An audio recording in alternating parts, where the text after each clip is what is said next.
I don't know what's better than brown sugar, oatmeal, butter, a little cinnamon, some ice cream, and some homegrown peaches. Ain't nothing better. I'm finna show you how to make an old-fashioned peach cobbler, comfort food at the best.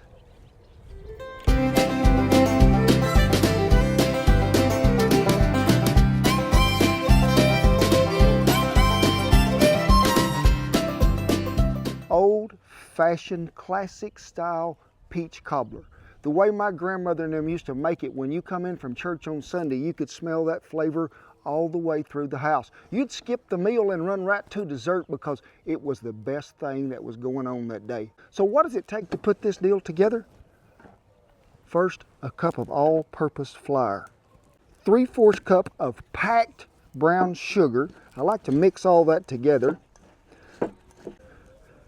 3/4 of a cup of cubed butter. Throw her right in there. Make sure it's chilled. I will give you a little tip. If you're in a hurry, you can take a cheese grater with really cold butter, but being outside today, my butter ain't that cold, so we're going to do it with a fork. And just make all this work together.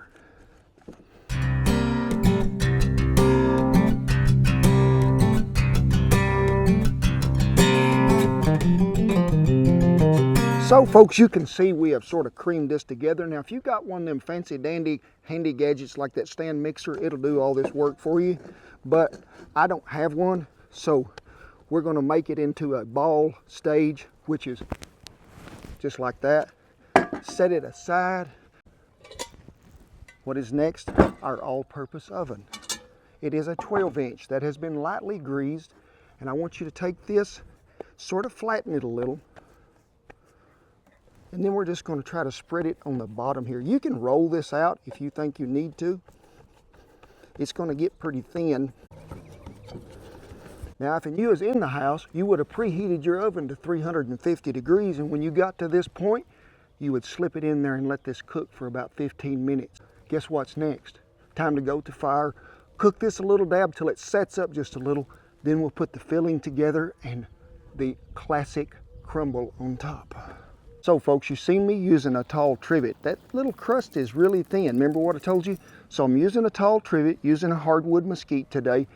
Pretty heavy ring, but a little ways away from the Dutch oven. Load the top up.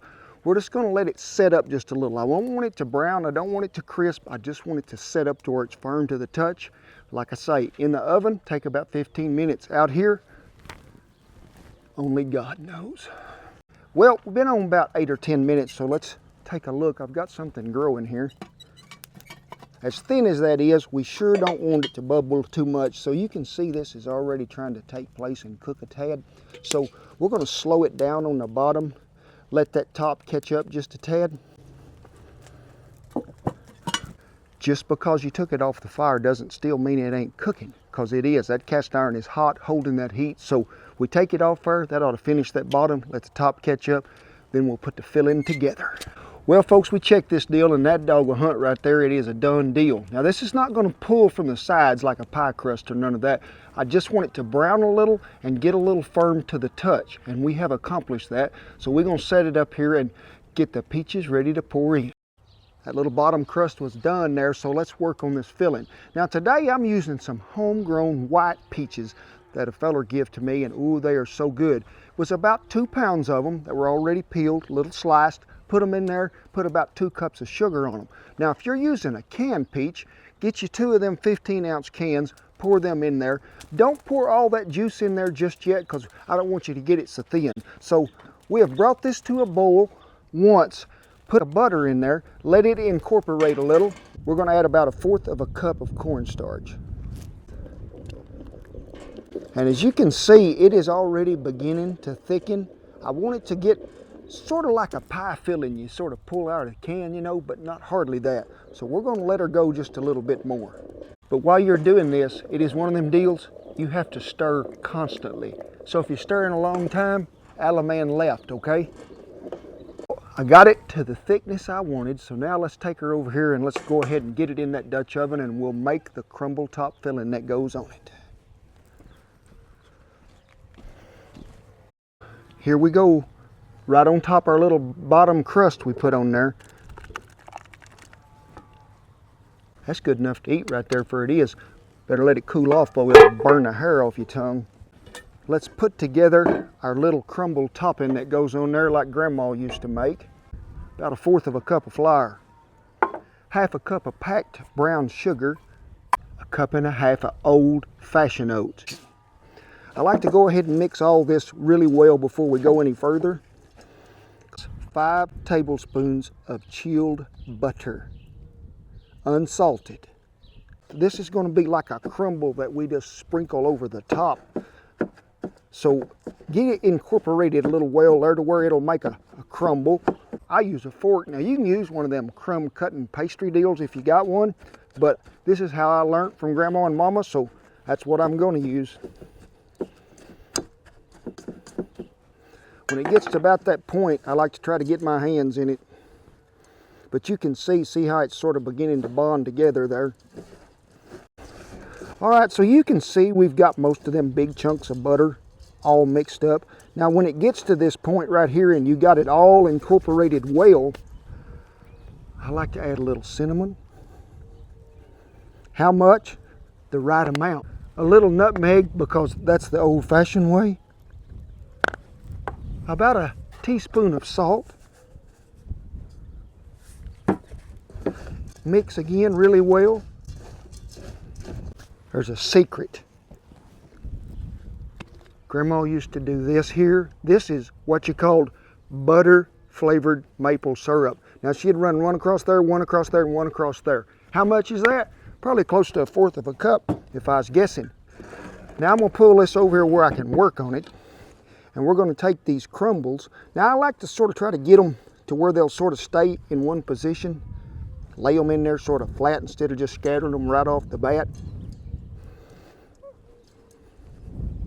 It comes that time when you just sprinkle. And when this cooks, them peaches is going to bubble up through there, and this is going to turn into a lip smacking, beat your brains out with your tongue goodness. Time to put the lid on it. Go back over here, get us some coals. Now since we done cooked that bottom crust, we're going to have really light heat on the bottom, but pretty heavy on the top. Sure, I want to cook that crust a little more, but we sure can't burn it. That oven was still hot as it sat over there with that little bottom crust on there. Poured the peaches in there, thickened it, made our topping, come back over here, added a little heat to that bottom heat that was there. Probably was on about 5 minutes after that, just so that bubbling filling would sort of come up through that top crumble, and then we'll take it off that bottom and finish it on top. Remember, after we took it off that bottom, make sure that top heat is extremely hot, because that's where the rest of our cooking is, from the top only. Make sure you check them coals every once in a while to make sure you're good and hot. Well, we've had that top heat on there probably about 12 to 15 minutes. So I want to see what's happening here. Make sure that things are like I want them to be. You can see this brown that's happening right here. Now sure, all this is brown and it's going to have that crunch to it, but I want it to brown and caramelize a little more with that maple syrup, that sugar, that butter, that brown sugar. So we're going to leave it on there just a little bit more, then we'll set it over there. We will have to let this set and let it cool a little. It'll set up a little more at that time. Well folks,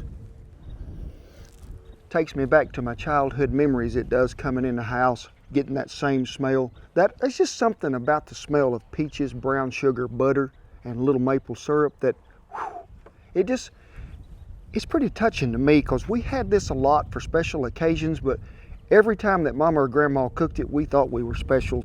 We took it off the fire, we let it set about 15 minutes here to let it cool a little, but also just to let it set up. Now this is not going to be like you can cut it out of there in pieces of cake. This is what I call a cobbler with lots of goo in it. Yeah, you heard me right, goo, and that is the best kind. Got the apparatus that we need to eat it, and one of these utensils that it takes to get it there. Cool Whip. Now you can do this with ice cream. We can't because it's too warm out. It is pretty warm. I like to put some right in the bottom of that bowl. Then I'm going to come right over here and get me a big old scooping of this right here.